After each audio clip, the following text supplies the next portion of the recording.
Welcome back into episode number 7. My name is Marcus Genirk, and we have also Ned Phillips here. Good morning, Ned.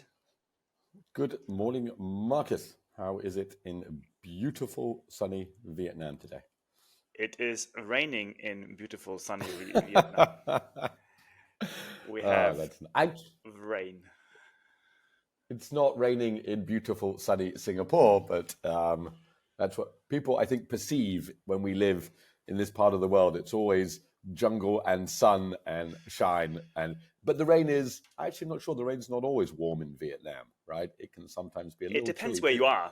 In the north of Vietnam, which I'm not based in right now, it can be very cold, and actually was very cold the last few weeks. So it goes down to 10 degrees Celsius.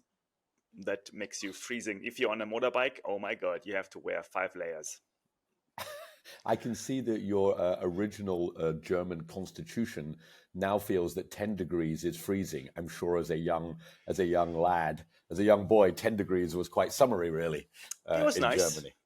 Having lived now in Southeast Asia for close to 10 years, yeah, your understanding of temperature changes dramatically. And I guess you feel the same after decades in this part of the world. People often ask, how do I run in the heat? And of course, both of us like to run no matter what, but I suppose you do just get used to it. Other people who turn up, whether it's Singapore or Vietnam, are like, my word, it's too hot to run. But yes, I suppose you just must adapt to it. Perfect. Enough of this British small talk about the weather. Let's jump right in. So we have an exciting episode today with a lot of different things to cover. As usual, we are digging up different stats, business information, and of course we have the race recap corner, which had some exciting races happening over the weekend, and we have your weekly drop off. I call it this time inspiration or admiration, depends how you see it, but we will come to this at the end of this show. All right, well, I was thinking the last few days, hey Ned, are we sitting in an echo chamber? And I'm sure we are, because we love the sport, we love this community. But it's always good to, I guess, being German, be critical and understand a bit more like what is going on inside this trail running echo chamber, ultra marathon I would put together, and of course your dear backyard racing as well.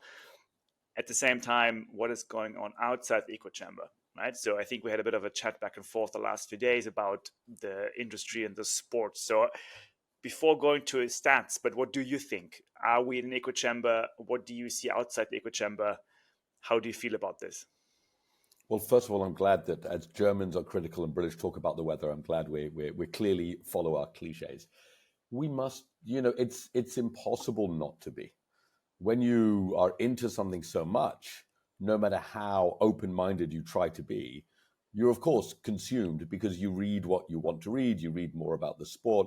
So I assume we must be. And I always listen to Dylan Bowman's Free Trail, and he always finishes it with greatest sport in the world. And I love that love him for that. But also in reality, we are not the biggest or the greatest sport in the world. So we must be in some kind. I like to think we're both quite level-headed, but it's good to get some perspective. Do you think it's a trending sport, and how would you rank this trend to other trends? So again, being old and my first long distance ultra when I was 14, so that was 42 years ago, and I'm quite I like reading about the history of the sport. I mentioned in our first episode that in 1880 to 1890, pedestrianism or six-day racing in New York was one of the biggest sports. So Madison Square Gardens used to sell out. So they would sell 20,000 tickets over 6 days, and people would come and go, and they would gamble and drink and watch the athletes. And it was a big trend, and there was a race across America, and it was quite short-lived. And then in the 70s and 80s, distance running in America, a guy called Jim Fixx made distance running popular in America. And then it kind of went away again. Running, movement as generally, movement is trending. Being active is trending. I did find out, though, and I'm not sure where I saw this stat, but only 5% of people in the world have run a 5K. That is surprising. I suppose if you take in the whole world, and remember, here's one piece of our echo chamber. We are both economically stable enough that we can indulge in this luxurious sport, whereas still a great deal of the world is struggling to survive. So I suppose it's probably maybe a higher percentage of the world that's economically available to do this sport. But trail running, and this is where the echo chamber comes in, it's massively booming. And I think I think the word is vignettes, my little things that I see, like Ford is using a trail runner, or Where You Look is trail running, or you see it more and more, or people know what you talk about with ultra. I think the trend is very clear. And I know you've dug into the stats today, and we're going to look through it. But even within our echo chamber, the number of people at races, the number of races, the number of media tags about it, and the willingness for people to not think you're totally crazy when you talk about it is there. Go for it. So thanks, Ned. Let me bring some more juice to your perspective. The easiest thing, of course, to do is just to Google and say, hey, what's the trending sports right now? And I found a few articles. They're going to be in the show notes. And if you're watching on YouTube, you will also see a screen now popping up where you can see the 25 fastest growing sports in America from 2018 to 2022. Number one is pickleball, having grown by 171%. Doesn't come to a surprise, to be honest. Even my non-sporty friends are talking about pickleball these days. I went to France and Christmas time, you see pickleball fields coming up, courts coming up everywhere. It's quite something. And I think we don't have to dig into this too much. Have you played pickleball, Ned? I have not, but Okay. I was in Kuwait. On a business trip, and it's quite a beautiful little smaller city in the Middle East. And I ran around the bay, and there was a huge pickleball club with like 50 courts and lots of people playing pickleball. So I am going to say pickleball probably reigns supreme. I've never tried it, but it must be something because it is growing everywhere. The other, again, not to bore the audience here with too many different type of sports, but basically alpine touring, winter fat biking have been also number 2, number 3. Something called off-course golf, which seems to be a thing, is growing fast as well. But more importantly, trail running in the US is on 7th position, having grown by 32% in those 4 years. And I think second is just followed by tennis. I think what's interesting, though, that trail running is amongst the top 7, the one with the largest participation of 10 million people, 10 million Americans doing it. So tennis, of course, has more, but trail running is with 10 million the second in the top 10. And I think that's actually quite important in terms of numbers and where this is going. It is. And I think, so this is only up until 2022. This is good information. I'm going to say 23, 24 are only going to see larger numbers. Okay. Only going to see larger and larger numbers. Oh yeah, you see you have a tag there. Can you click it? At the top, it has home running. Oh, that's just more about just gonna explore explains more what it is. Yeah.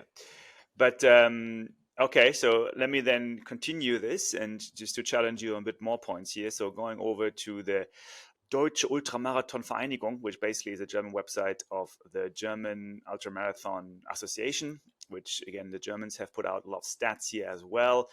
And it's not, of course, a comprehensive database of all the ultra runners in the world, but at least it covers, you can see, almost 2 million runners globally out of 200 nations.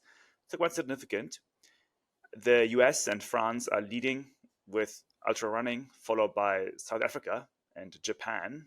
I believe South Africa is due to the very famous Comrades Marathon. Yep. And on number 5, we have the United Kingdom, followed by China, number 6. I think that's all fine. I'm not going to cover this too much, but I thought in terms of races, and that's something I saw, is there's a stat on count of races per year in the world. And what you can see down here, it peaked in 2019. So in 2019, this database had 7,500 races. And of course, COVID, major issue. But 2023, you can argue COVID was over, and it was only 1,400 races. So it has not recovered yet to the pre-COVID levels. So 2019 was a major year for ultramarathon and trail races. 7,000 races, and I'm going to take a guess. It will be pretty soon that it's 10,000, and I'm sure while this is obviously good stats, it doesn't cover them all. 10,000 races, it's hard to say how many each in each race, because some races have, like the Comrades Marathon has thousands, and other races have a few hundred.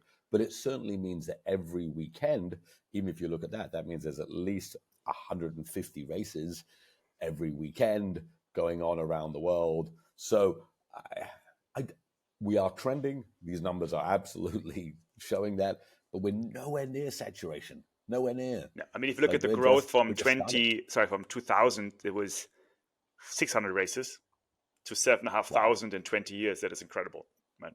Yeah. No, this is. It's going to be incredibly hard to get the absolute accurate number of where we are today, because you can't really measure it exactly. We know what an ultra is, but trail runner. Yeah. But yes. Maybe soon we'll be the greatest sport in the world. Yeah, maybe soon. That's true. That's well, and also another way of looking at it, I looked to Strava. So Strava published in January 4th their year in sport. So they have a lot of data, of course. I mean, who doesn't know Strava, the sport activity tracking app? And it's interesting for me as well. And I want to point out a few more stats here, and I want you to comment on that in a few sentences, because I do think we don't just want to recreate content here. We also want to create, of course, original content. And who's better than this than you, Ned? So I think one of the few things, I mean, it's quite clear, Strava, the biggest activity was a run, followed by the ride. I'm not sure that's representative of the world, but most runners and cyclists I know use Strava, and that's fine.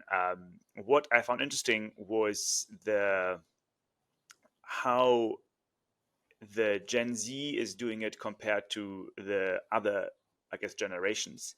So basically, Strava says Gen Z logged the fastest median run and ride, but also the shortest run.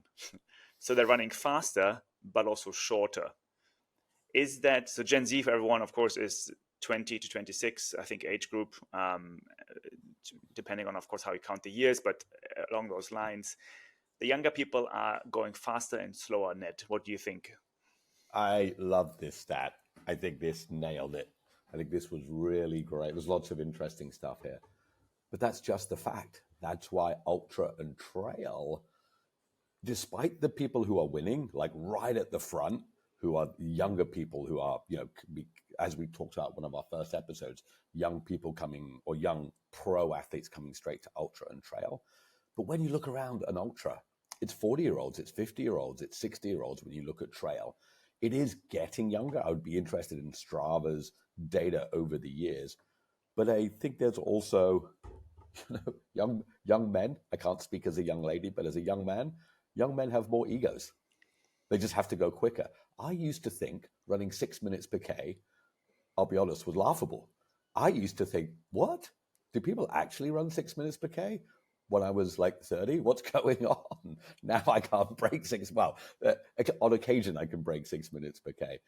But I think this is a great thing, because as you get older, you want to keep running. And speed is wonderful, but it isn't the answer as you get older. So I think this bears out clearly in the stats. It's good for racing. It's good for longevity. And I think it's also just a part of growing up. You realize that you want to keep running. You don't have to go fast. Let me throw in a few more nuggets here for you, which is, now that Gen Zs are participating more in the sport of running and cycling in this case, assuming they also have some financial stability, given that usually the countries they're living in, and Strava is operating in countries where societies are wealthy by now.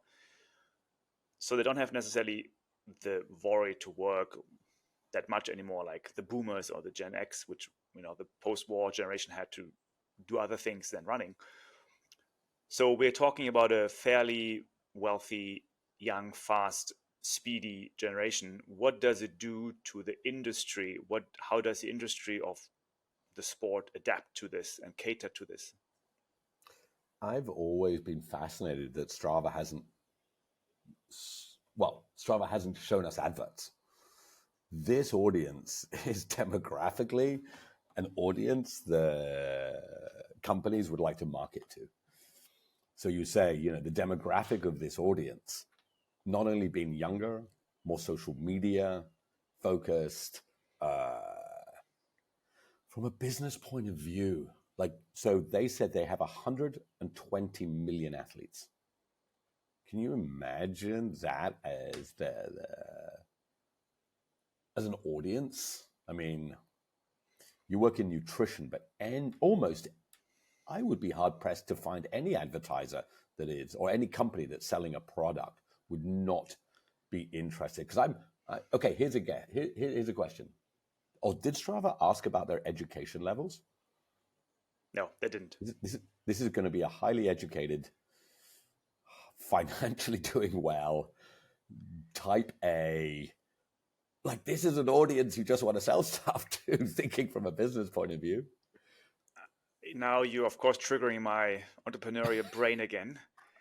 And I have a feeling, I'm just putting it out there, we should ask the audience if we should analyze certain sports businesses in the show. I think it was worth digging into Strava a bit, and I've been following this a bit more.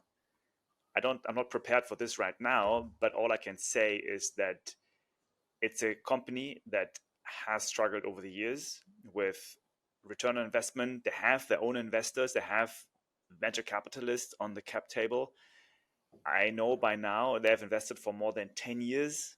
They are getting nervous to get the money back. Strava has not innovated much from my perspective. I think we should get into Strava a bit more because the potential it has is significant, given the captured audience of, as you say, a wealthy global crowd, that you could do so much with that platform, community, ecosystem. It is, I'm not going to say a whole show, but Marcus, I could sit with you all day and talk about this. The article that you shared, so listeners, just to call it out, Strava has 120 million athletes, has 10 billion activities shared on Strava last year, 190 countries, 3,000 professional athletes. That seems low. I'm surprised. I would be 10 billion kudos, 10 billion. That's something. We must be able to do something with the 10 billion. And it carries on 10 million photos. Interestingly, 3,200 partner organizations making their communities better with Strava Metro. I didn't know what that was. But to your point, I still don't think they're profitable. Is that correct? I don't know if we know for sure, Marcus, but I don't think they're profitable yet. Let me do some digging, and okay. I don't think I can cover it now because I don't want to say the wrong things publicly, but I'm sure we can find some more stats on this. But it's a private company in the US, and we promise you guys we will dig into it a bit more because I do think it's a key element of this community. Everyone is on Strava, and for some reason, it's not really. The fact that we only talk about it now in episode 7 also tells you a bit that it should be more important, right? But it is so important because, as we know, if it's not on Strava, it didn't happen, right? Yeah. The last thing that came up on the Strava side was, and I'm putting up back the Year in Sport article of Strava, was that more than 50% of people complained about the heat. So 75% of athletes on Strava said extreme heat affected their exercise plans, and poor air quality affected 27%. I found this also quite interesting because, of course, the other topic is climate change. We have more extreme weather. How is that going to change our industry? I'm not sure whether to get triggered or not here. I'm taking a decision as we speak. What the hell? You think it's it? As you know, the weather is my favorite topic because I'm British. I knew we would get back to this. You said enough of my British small talk. I knew you would come back to the weather. Congratulations. So on the air quality, absolutely, climate change is a problem and we need to fix that. And, both of us have been lucky enough to travel and we've run in some Asian cities where air quality is pretty miserable. So we both know that sucks. I'm really interested in this extreme heat. Now, in full disclosure, I live in Singapore. I'm used to the heat, so it's easy for me to say, suck it up. But do people really not go running when it's 1 or 2 degrees hotter? Like, it's a bit like when I ran in the rain, and like in Singapore when it rains, literally there's 90% people out less on a Sunday morning when it rains, and the rain's hot here. This is my little triggered rant. I'm fascinated because if you're running on Strava, you're pretty, what's the right word? Hardy. You're out there. You're exercising. You're hardy. The weather being 1, 2 degrees warmer, and I'm not saying I'm not trying to belittle climate change in any which way, but I'm interested in, like, if I go to Scotland on holiday, or I was in America last year, it was minus 20. What do? You go running. I was in Singapore, it's 35 degrees. What do? You go running. Marcus, do people really not go out because it's a little hotter?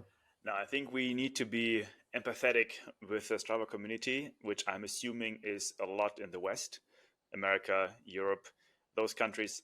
The people living there are used to milder climates. Things are changing. For us living in the tropics, we're used to it. We know it. Our context is it's hot. Get on with it. It's fine.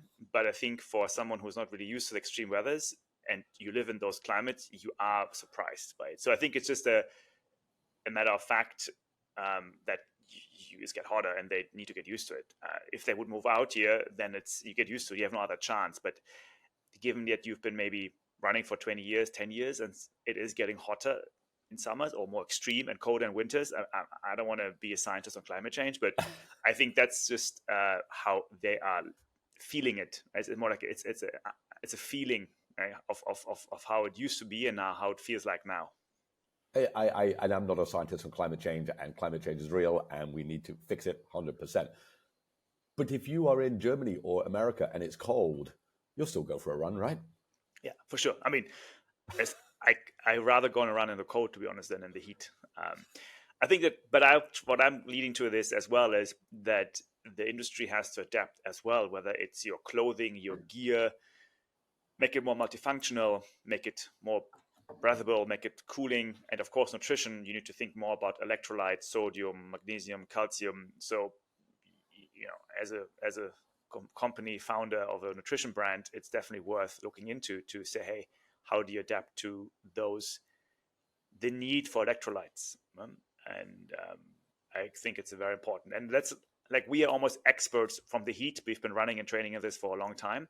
I'm going to be honest, I've been suffering quite a bit the last few years from the heat here, and I did not adapt correctly. And I think I'm taking some changes now to increase my amount of electrolytes, because I sweat a lot. I have a very, very high sweat rate, and I'm losing a lot of electrolytes. And I have not been conscious enough to replenish my electrolyte batteries. It took me 25 years of running in the heat before I realized I should be taking more salt tablets. And so I increased my sodium. And interestingly, Zach Miller, who we know came second in the epic UTMB with Jim, the point heard around the world as he crossed the line and pointed at Jim. Afterwards, he credited his girlfriend for saying to Zach, who I'm not sure if his girlfriend is a particularly in nutrition or whatever, but clearly she knows, apparently he hadn't been taking salt tablets and sodium. He just hadn't quite figured it out. And that's Zach, people. That's Zach. Yep. I'm guilty too. I'm guilty. I have not done it for the last 6 years, and I started to really get into trail running the last 6 years in Singapore first and then in Vietnam. I have taken 0 tablets. 0. Yeah. Don't get me started. I know I sweat a lot, but at the same time, I just didn't do it. Dude. So it took me 25 years. It took me a long time. And so now when I run, I tell you one thing.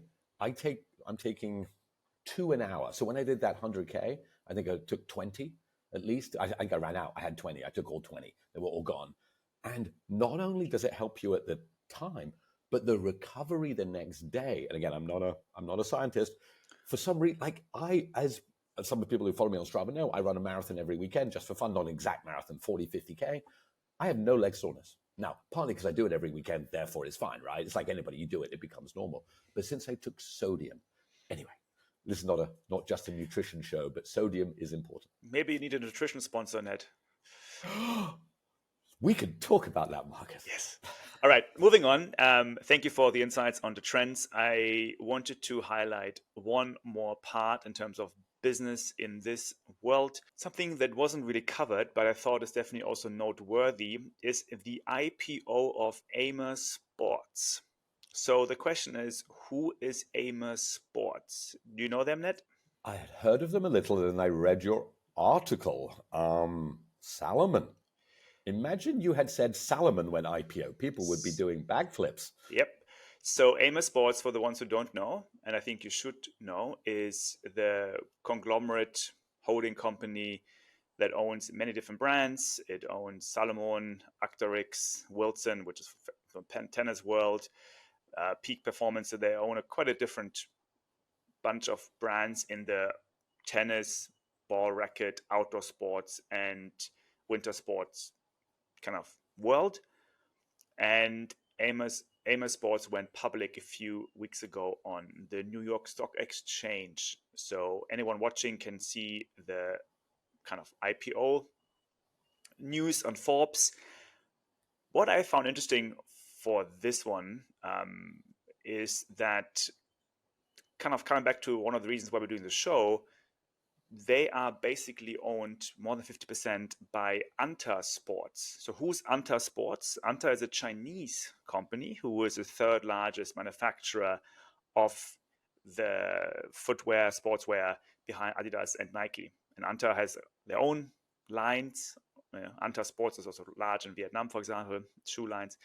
But they also more half own Amer Sports. So the Chinese have already been buying up Amer Sports the last few years and now have made it to more than 50%. Now they're listed on the IPO and on the NYSE and continuing to have a very strong influence there as a Chinese shareholding.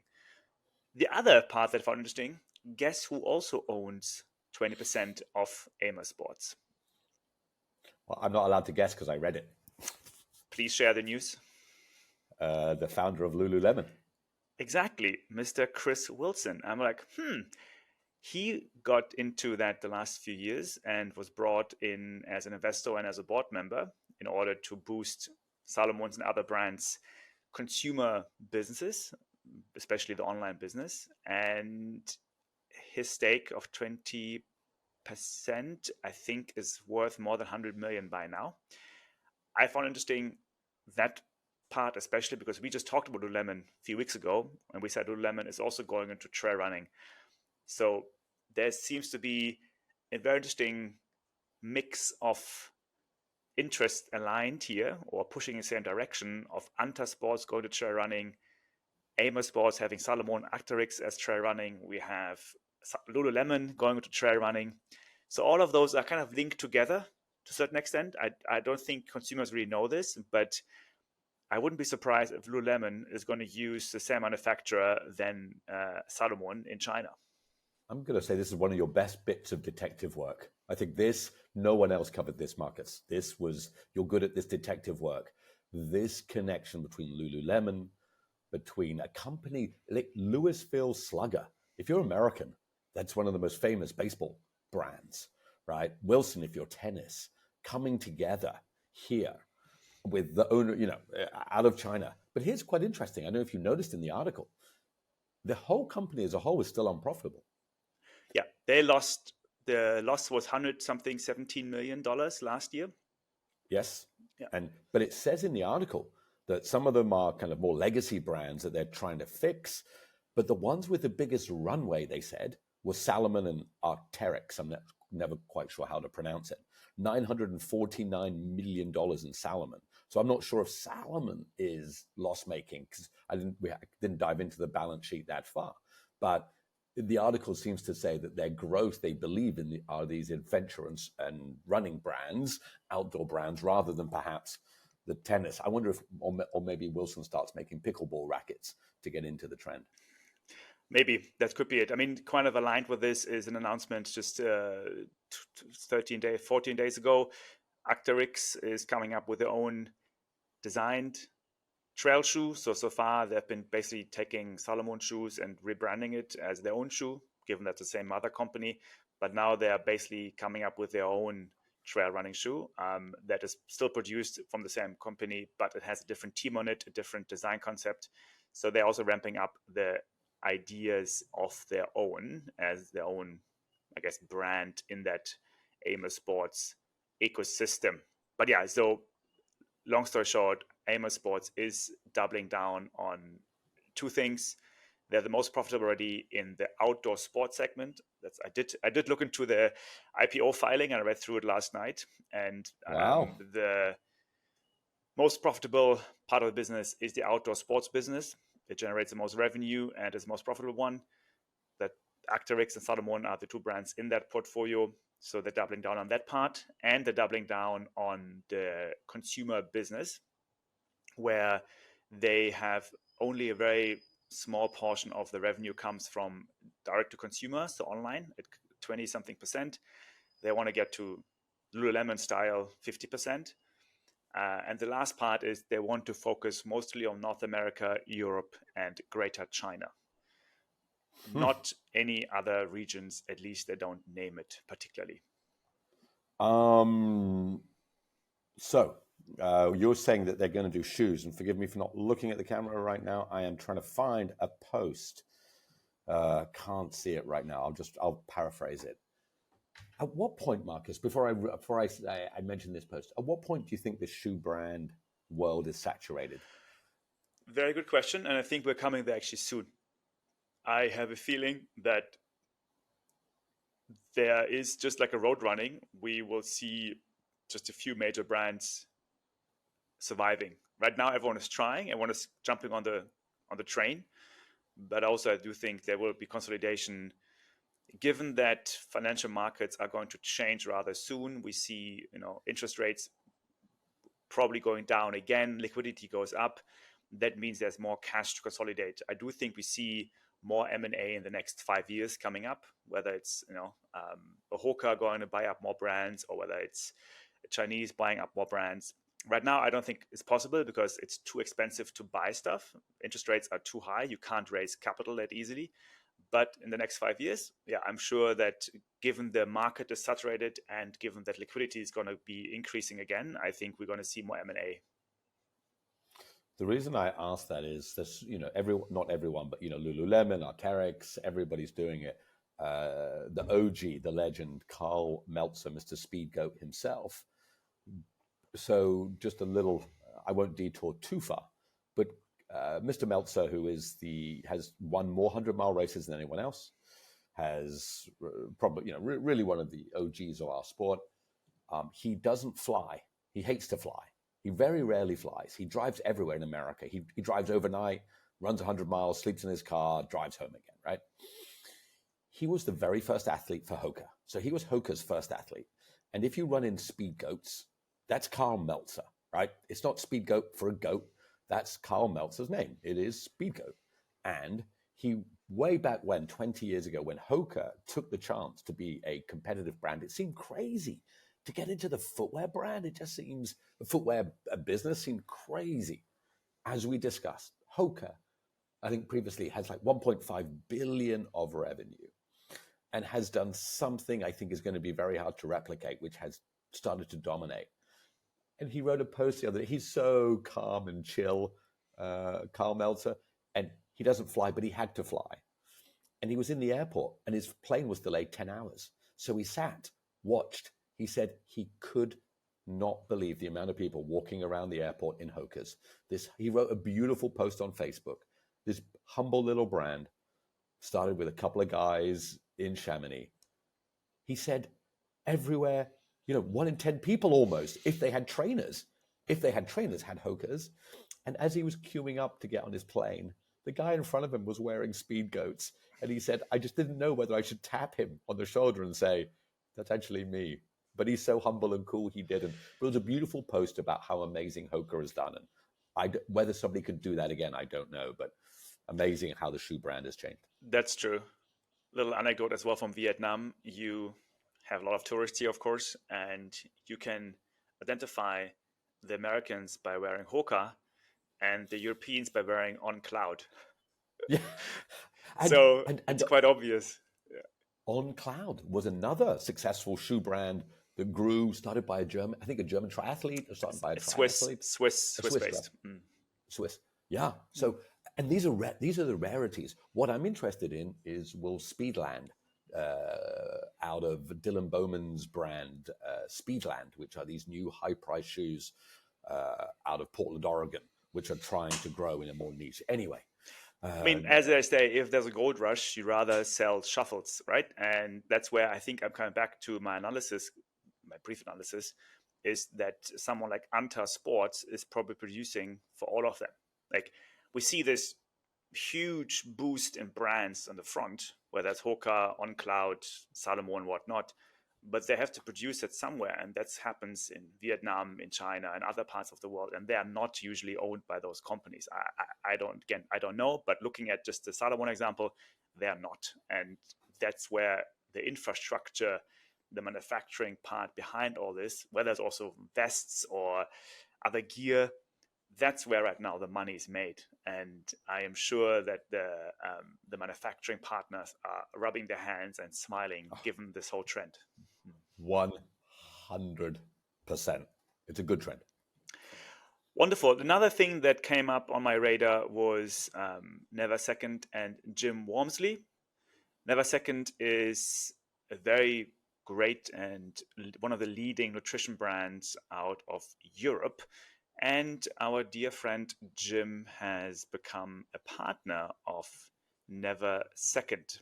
And just to be very clear, Neversecond produces a range of products from gels to energy bars and powders. I would call it a typical endurance nutrition portfolio.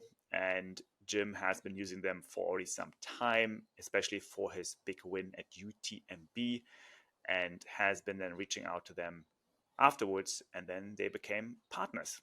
Great to see not just Mountain making it, but also other brands coming into it now, and athletes really picking the brand they like. We are a show that talks about running, but because we're both entrepreneurs, or we've tried and we've been through the journey, we're fascinated by the business side of it. We are going to talk about a trail race in Saudi Arabia shortly that had a prize pool of 480,000, which is massive. But UTMB, the prize pools are like 15,000 or right at the top. What I'm fascinated by is what would Jim get for this? Zach Miller said on a podcast the other day that they are starting to make real money. The top guys, Jim, Courtney, Killian, Tom Evans. But I'm really fascinated to understand, obviously, what a great athlete. It's great that he's using this nutrition, but it's interesting to see I would love to see the economics behind this. Same. I can only guess, but we're talking several tens of thousands a year, I think. Yeah. And when you say that, I both laugh and cry. Isn't it a sport that the seventh fastest growing sport, one of the great sports, 10,000, 20,000. Look at tennis, look at football, I bet you pickleball people are making more money than us. Like, it's almost scandalous. Like, endurance sports, like the prize money at UTMB, not just to pick on UTMB, but it's like 10, 15K. It's like, what's going on? It's almost crazy. These people should be making hundreds of thousands. And, maybe they are. We don't know, but it's not deep. If you're the number 100th ranked tennis player in the world, you're making money. If you're the number 100th ranked ultra trail runner in the world, you are not making money. You're not making money. And I hope that changes, not just for money's sake, but for longevity in the sport. Because if we don't make this, your example of what it costs to be a Vietnamese trail runner, the $176,000 of GDP to be able to do this. And I was talking to a pro runner the other day, and we'll talk about this afterwards, Marcus, who basically said, we were talking about nutrition sponsorship, and he basically said, oh yeah, I would do nutrition sponsorship for product. Why? Because I have to take out a mortgage to do my race just on nutrition.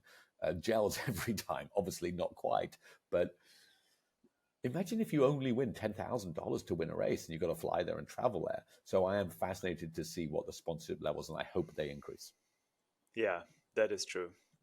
You already jumped the gun there, Ned, so let me just rush right to it as well, that not just the football players make lots of money in the Middle East. Now we have a Tough Mudder race.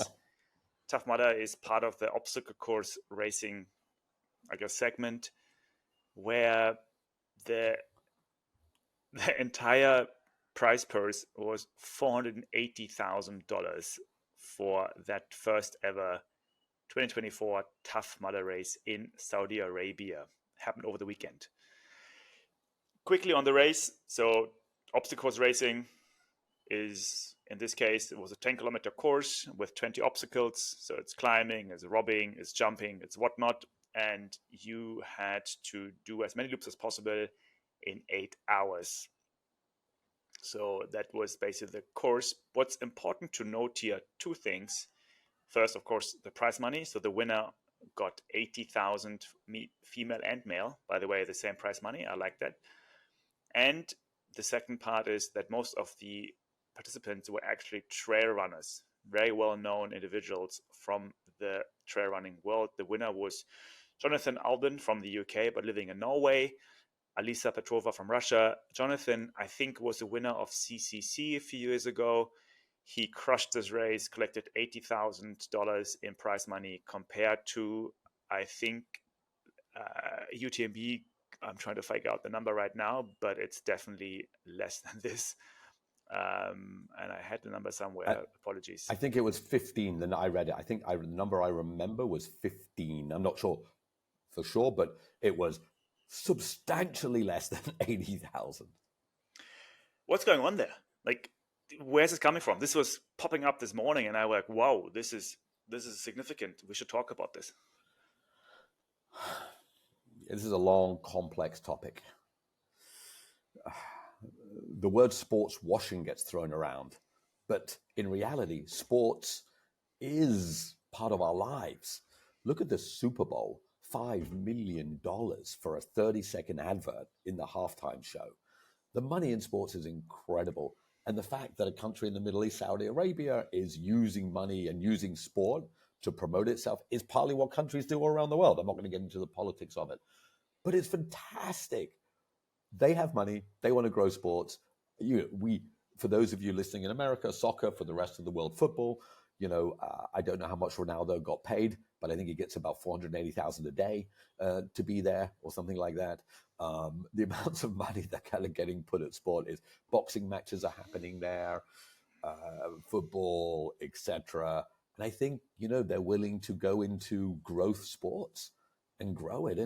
But this should be the right prize money for UTMB. How UTMB winner doesn't get $100,000 is madness. Like, to me, this is actually the right amount of money.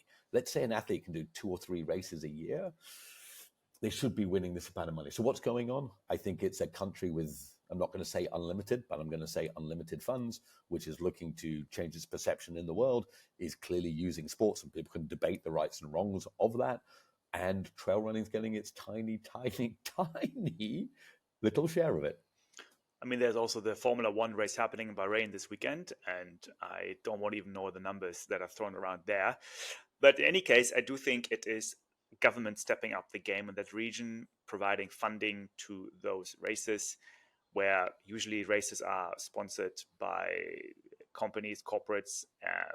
Governments are supporting it, I think, as much as they can, but it's not common to see governments providing so much cash.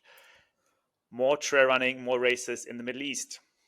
Have you have you been to parts of Oman, for example? I haven't been to Oman. I've been to Saudi Arabia. I've been to Kuwait. I've been to Bahrain. I've been to Qatar, UAE. Clearly as we learned with the World Cup, which I still find the most hilarious situation, when they originally awarded the World Cup in summer, only to realize it's really hot, which was obviously a stunning surprise to everybody. And then changed it to winter. But sports are growing there. Interestingly, the Dubai Marathon is one of the fastest marathons around because it happens in January. It's flat. There's no turns. It's up and down the boardwalk. It's very quick. And I think sports are growing. It's still small there, but I've never raced there. But I have been out for runs. I actually ran for 25K in Saudi Arabia in Riyadh. It was interesting. It was an interesting experience. I'll say that. It could also mean that runners are having an advantage who are used to the heat. So given that in terms of, for those races, not of course racing in the Arctic, but as races are coming up in these parts of the world, including also Asia, and I would kind of argue Middle East is somewhere between Europe and Asia. You can see how, if you are, Southeast Asian runner who's used to the heat, you could probably have a good chance in making it to the top 10 in a Saudi Arabian race. And look, Jonathan Albon, he 2014 was a world champion. He came from obstacle course racing. I've listened to him. He's incredibly just calm but smart dude, and he knows what he's doing, man. He's making a business out of this. He's an incredible athlete. Trains up there with Petter Engdahl and the GOAT, Kilian himself, up in Norway. These Norwegians across sports, whether it's triathlon, running, these Norwegians or people who live there, man, we got to move there, Marcus. We got to become pro athletes by moving to Norway. Maybe.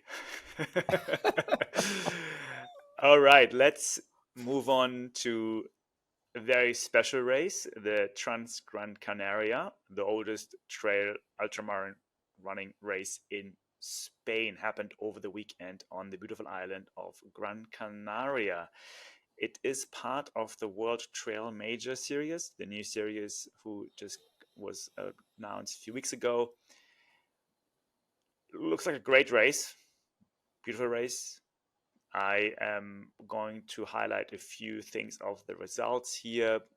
Everyone watching can see it on the screen. We had Raul Butaki, Romania, smashing it, coming first. The Spanish also been quite strong there.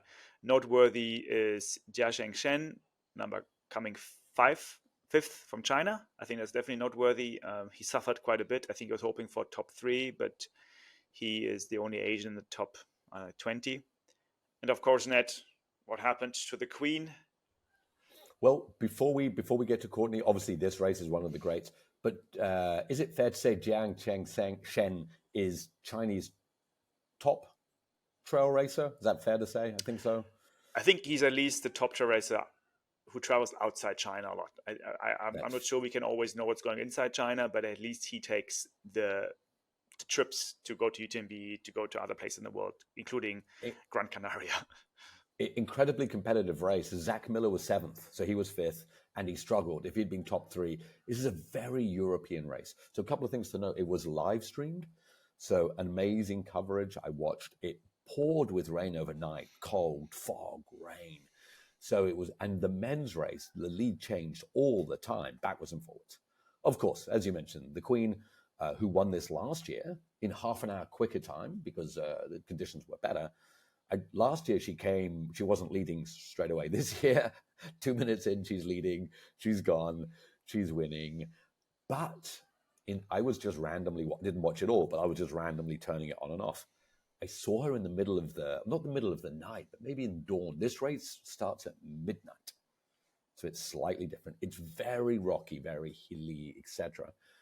I tell you what, when Courtney talks about the pain cave, when they had a camera on her one time, that smile was, she put it back on when the camera swung by, but she was in there, man. You could tell she was suffering. And in her blog post, she said, woo, got that done, but this was a sufferfest. And it was interesting to watch. She had her music on, so I don't know what she listens to. Courtney, if you're listening to this, please tell us what music you listen to.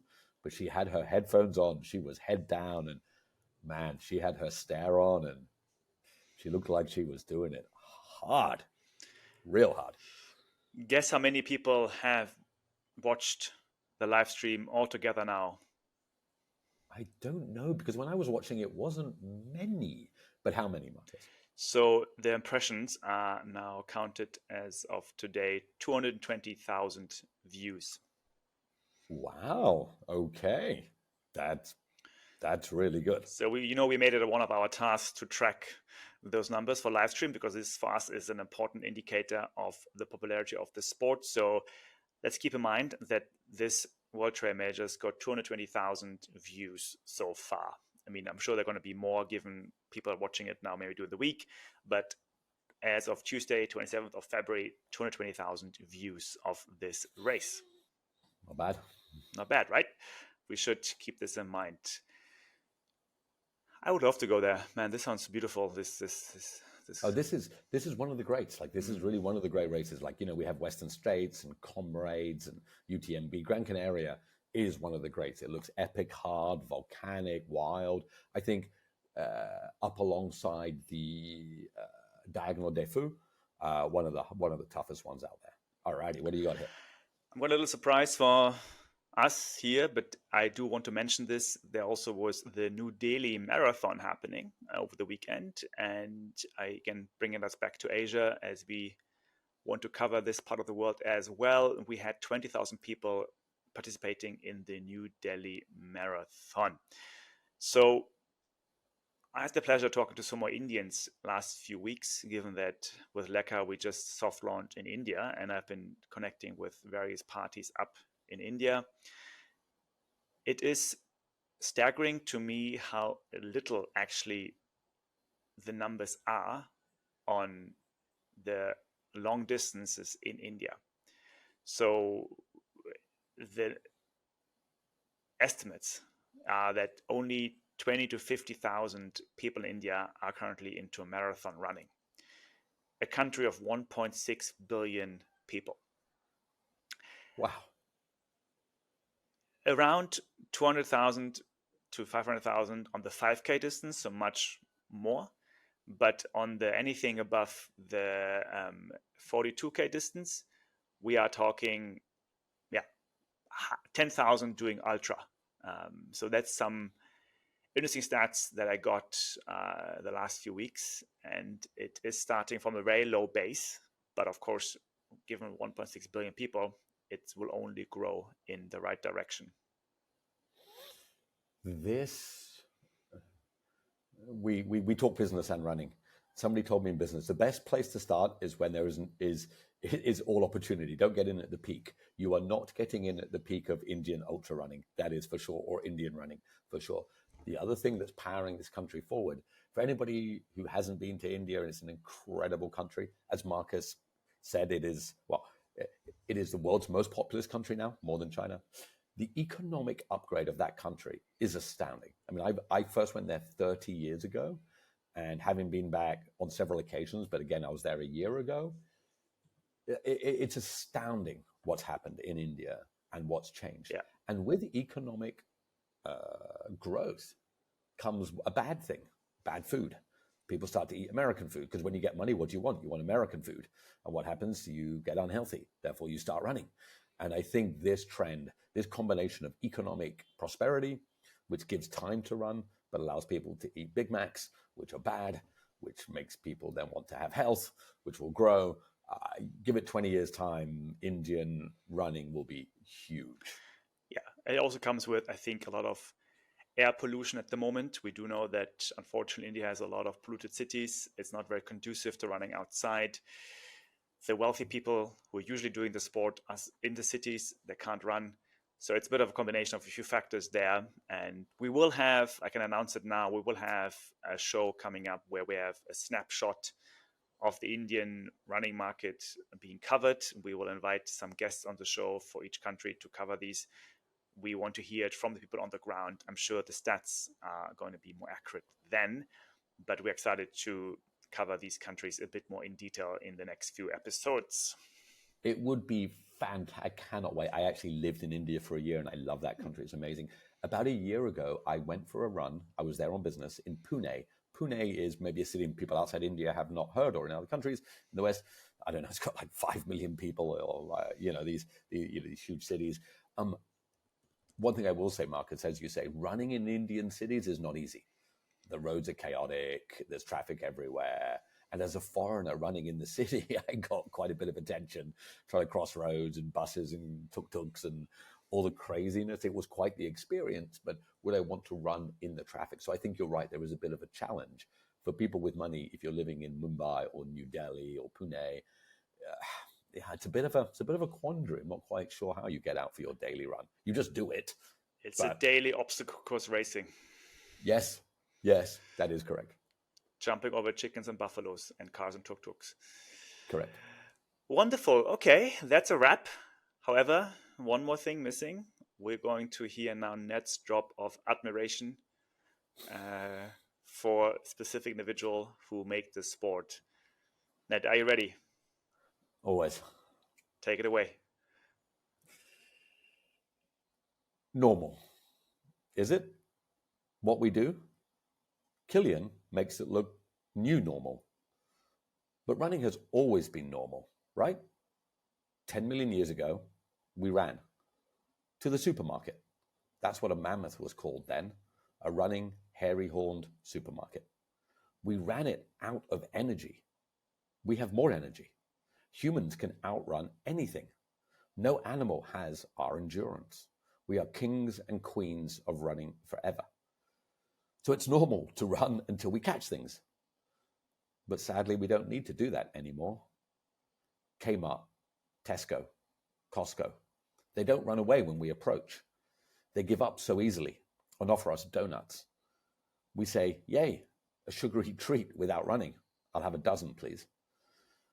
We drive home, sit in our AC or heated cave in front of our views, flickering from our digital fires. Netfire, that's what it's called, right? We can stare all night. The flames never go out. And we don't even have to collect fuel to keep it glowing. So we don't have to run. Instead, it's become normal not to run. We are so comfortable that our greatest utility, our endless endurance, is now effectively useless. So we evolve to be slow and stationary. And that has become normal. But not us. No way. Not us ultra trail runners. We have that old human inside, refusing the donut. Well, actually, me and Duncan are pals, but don't tell anybody. You can't outrun a donut, but you can be a running human and feel what it is to be human. Before being a modern human became normal. Kilian's new normal isn't new. It's amazing. It's old. It's us as we were before. Endless running beings. Normal. A marathon? Nah, too short. 100K? 100 miles. Now we're talking 200 miles, the new 100 miles, and longer. Yes, longer, because that's how awesome we are. The greatest running animals ever invented. You can run further than you or I believe. And I believe you can run forever. The more of us who run, the more it becomes normal.